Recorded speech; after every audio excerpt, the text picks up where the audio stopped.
दोस्तों, ईरान ने इजराइल का ऐसा हाल कर दिया है कि अब इजराइल की जनता ही नेतन्याहू के खिलाफ हो गई है और नेतन्याहू के खिलाफ अब बगावती सुर छिड़ने लगे हैं। साथ साथ में नेतन्याहू पर लोग भड़कते हुए इस बात को कहने लगे हैं कि आपने हमारे देश को जंग की आग में झोंक दिया है, बेवजह की जंग की आग में झोंक दिया है और यहां तक कि लोगों को अब सीधे इजराइल छोड़कर भागना पड़ रहा है। तस्वीरें लगातार सामने आ रही है। ये तस्वीर देखिए, ये बेन गुरियन एयरपोर्ट की तस्वीर है जहां पर भयंकर भीड़ देखने को मिलती है और यहां तक कि लोग यहां पर जो सिक्योरिटी गार्ड्स हैं उनसे लड़ने भी लगते हैं, प्रदर्शन भी करने लगते हैं क्योंकि उन्हें जाने को नहीं मिल रहा था और वो सभी इजराइल से भागना चाहते हैं। एक एक करके बताते हैं कि आखिर क्या हुआ है। ये जो तस्वीरें आप देख रहे हैं बेन गुरियन एयरपोर्ट की, ये उस वक्त की बताई जा रही है जब इजराइल की तरफ से लगातार मिसाइलों के हमले हुए थे और इसके बाद कुछ देर के लिए एयरपोर्ट खोला जाता है, वहां से फ्लाइट्स को जाना होता है, लेकिन जो लोग हैं वो काफी बड़ी तादाद में वहां पर आ जाते हैं क्योंकि इजराइल में मौजूदा वक्त में जो हालात हैं, जो तस्वीरें सामने आई हैं तेल अवीव की और अलग अलग इलाकों की, इजराइल के कई इलाके मौजूदा वक्त में खंडहर बनते जा रहे हैं और कहीं से भी जगह सेफ नहीं है और इसी वजह से लोग वहां से भागने की कोशिश कर रहे हैं। बाकायदा इस पर खबरें भी चलाई जा रही हैं। देखिए, खबर में लिखा हुआ है, जेएनएस न्यूज के हवाले से लिखा हुआ है कि passengers begin to fly out of Israel after a week of war. एक हफ्ते की जंग के बाद जो लोग हैं वो सीधे इजराइल से भागने को मजबूर हो रहे हैं। एक और खबर में लिखा हुआ है कि angry passengers protest at Israel Ben Gurion airport. आज ही की ये खबर है, इंटरनेशनल न्यूज के हवाले से इस खबर को लिखा गया है और बताया गया है कि जो लोग हैं वो गुस्सा गए हैं और प्रोटेस्ट कर रहे थे इजराइल के बेन गुरियन एयरपोर्ट पर। टाइम्स ऑफ इजराइल के हवाले से भी बाकायदा इस बात को लिखा गया है कि chaos at Ben Gurion airport after outbound passengers refused boarding in mix up, यानी कि पूरे बेन गुरियन एयरपोर्ट पर भयंकर अफरा तफरी मच चुकी है। तस्वीरें भी लगातार सामने आ रही हैं। N12 न्यूज के हवाले से एक्स पर पोस्ट किया गया है और ये इजराइल का बहुत बड़ा चैनल बताया जाता है। इनके हवाले से पोस्ट पर लिखा गया है कि chaos at Ben Gurion airport, LAL received approval yesterday to board 200 passengers on some flights, but today the number has dropped back to 50. Many passengers were left furious at the check-in counters after arriving at Ben Gurion Airport ground crew member loss of control. They closed the check-in counters. There's violence between the police and passengers. तस्वीर दिख रही है कि लोग police वालों से झगड़ते हुए दिखाई दे रहे हैं और वायलेंस क्रिएट होता हुआ दिखाई दे रहा है। ये इजराइल की हालत है और बेन गुरियन एयरपोर्ट पर जो लोग हैं वो काफी बड़ी तादाद में पहुंचने लगते हैं। जब ईरान की तरफ से मिसाइलों का लगातार हमला किया जाता है, जो इंटेंसिटी है वो बढ़ा दी जाती है, तो इसके बाद लोगों को वहां से भागने की बहुत ही ज्यादा मजबूरन उन्हें ये स्थिति पैदा हो जाती है कि वहां से भागना पड़ता है। और साफ तौर से पहले एयरपोर्ट्स की तरफ से, फ्लाइट्स की तरफ से इस बात को कहा गया था कि वो एक साथ 200 पैसेंजर्स को लेकर जाएंगे, लेकिन बाद में इस बात को कहा जाने लगा कि हम सिर्फ 50 पैसेंजर्स को ले जा सकते हैं और इसी वजह से लोग भड़क जाते हैं क्योंकि हर कोई इजराइल से भागना चाहता है और इसी वजह से ये जो केओस हैं ये इरप्ट होते हुए दिखाई दिए, पूरी तरह से अफरा तफरी मचते हुए दिखाई दी। तेल अवीव की तस्वीर अगर आप देखेंगे तो आपको समझ में आ जाएगा कि आखिर लोग इतने ज्यादा मुश्किल हालात में क्यों हैं और वहां से भागने की इच्छा क्यों जता रहे हैं। इसके अलावा सबसे बड़ी बात तो ये है कि इजराइल इन सभी सिचुएशन को कंट्रोल करने की कोशिश कर रहा है। इजराइल सोचता है कि वो वीडियोस बाहर नहीं आने देगा, फोटोज बाहर नहीं आने देगा, खबरें बाहर नहीं आने देगा, तो लोगों को कुछ पता नहीं चलेगा, लोगों को लगेगा कि इजराइल में सब कुछ अच्छा है। लेकिन इजराइल का कितना भयानक नुकसान मौजूदा वक्त में ईरान ने किया है, इसकी तस्वीरें वो किसी भी तरीके से छिपा नहीं पा रहा है क्योंकि ऐसी तस्वीरें जब सामने आती हैं, जब जनता काफी ज्यादा भड़कती हुई सरकार के खिलाफ दिखाई देती है, तो ये पता चलता है कि मौजूद वक्त में जो स्थिति है वो किस तरीके से बन रही है।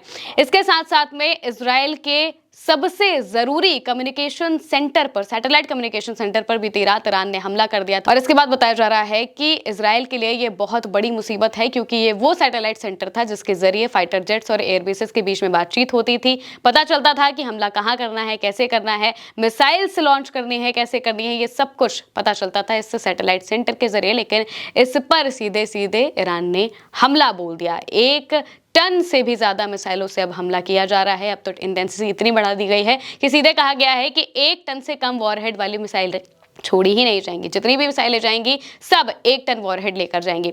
इसके साथ में जो एक्स पर लोग हैं, इजराइल के लोग, ऐसा नहीं है कि ईरान के लोग या फिर कहीं और के लोग, इजराइल के लोग अब खुद नेतन्याहू के खिलाफ आते हुए दिखाई दे रहे हैं। कि एक पोस्ट हम आपको बताते हैं।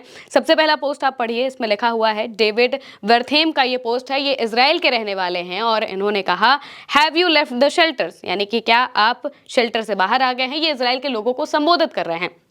वो लिख रहे हैं कि आप शेल्टर से निकल आए हैं, अच्छा ध्यान दीजिए। चैनल 14 की गवाही की तरह घमंड घमंड और खुद की तारीफ करने वाली बकवास हमारे मुंह पर पड़ेगी।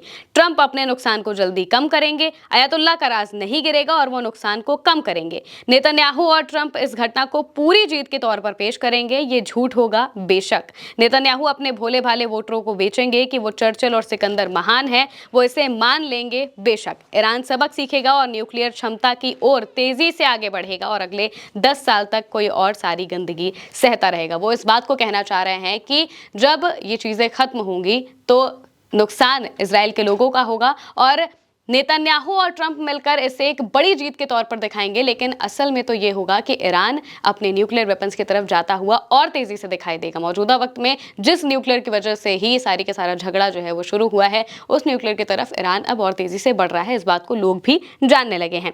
एक और पोस्ट देखिए, इसमें साफ तौर से लिखा हुआ है, अलोन ली ग्रीन ने लिखा है कि the historic victory over Iran and Hezbollah was so historic that we are now sitting in the shelters for the 4th time today after a series of combined barrage from Iran and Hezbollah. यानी कि Iran की तरफ से जो हमले किए जा रहे हैं, हिजबुल्लाह जो कि संगठन है लेबनान में मौजूद, उसकी तरफ से भी लगातार हमले हो रहे हैं, क्योंकि इजराइल उन पर भी वार कर रहा है, उन पर भी हमले कर रहा है। तो दोनों तरफ से जब हमले हो रहे हैं तो एक तरफ तो कहा जा रहा है कि हम बहुत बड़ी जीत हासिल कर रहे हैं, ट्रंप इस बात के दावे कर रहे थे, नेतन्याहू इस बात के दावे कर रहे थे, लेकिन असल में लोग एक दिन में 4-4 बार शेल्टर पर जाने को मजबूर हैं, क्योंकि इतने भयंकर तरीके से मिसाइलें गिर रही हैं, ड्रोन्स आ रहे हैं कि उन्हें बार बार शेल्टर में जाना पड़ रहा है।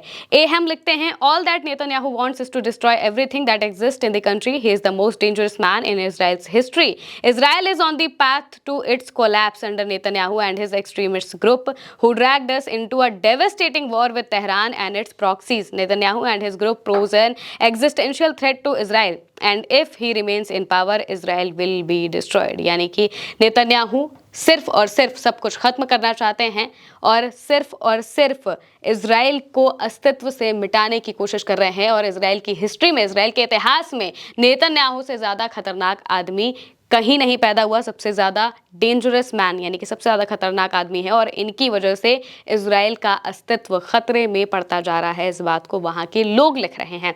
एक और पोस्ट देखिए, इटामार अवनेरी लिखते हैं, just now they said on news 12 that all Israeli citizen are soldiers without uniform. I think it was अभी Benayahu. So no, we are not. We are civilians and we deserve much better than the super Sparta they are trying to sell us here. यानी कि लोग कह रहे हैं कि Israel की तरफ से बार बार इस बात को कहा जाता है कि हमारे जितने भी लोग हैं सब सैनिक हैं, लेकिन लोग इस बात को डिनाई कर रहे हैं। लोग कह रहे हैं कि हम सैनिक नहीं हैं, हम सिविलियन हैं और हम इससे बहुत कुछ बेहतर डिजर्व करते हैं। आप जिस तरीके से हमारी कंट्री को ध्वस्त कर रहे हैं, आपकी ज़िद की वजह से ये जो लड़ाई है ये शुरू हुई है। और भी मौजूदा वक्त में तेल अवीव का जो हाल है, जो खंडहर बनता हुआ तेल अवीव है, इसने इजराइल के लोगों को भी डराया हुआ है और इसी वजह से अब नेतन्याहू के खिलाफ बगावतें शुरू होती हुई दिखाई दे रही हैं। नेतन्याहू के खिलाफ लोग जो हैं वो लगातार अब बात कर रहे हैं कि नेतन्याहू सबसे खतरनाक आदमी है और इनकी वजह से तेल अवीव का, इजराइल का अस्तित्व खतरे में पड़ सकता है, क्योंकि उन्हें भी पता है कि ईरान अपने हमले नहीं रोकेगा। उन्हें भी पता है कि जब तक इजराइल ईरान पर हमले करना बंद नहीं करेगा, जब तक अमेरिका हमले करना नहीं बंद करेगा, तब तक ईरान भी हमले बंद नहीं करेगा। और ईरान के पास ऐसी मिसाइलें हैं कि वो सीधे इजराइल के दिल पर वार करती हैं, उसके दिल के शहर तेल अवीव पर वार करती हैं, जहां पर अभी मौजूदा वक्त में बहुत भयंकर तरीके से तबाही मचती हुई दिखाई दे रही है। फिलहाल के लिए मेरे साथ इस खबर में इतना ही। आप देखते रहिए उल्टा चश्मा।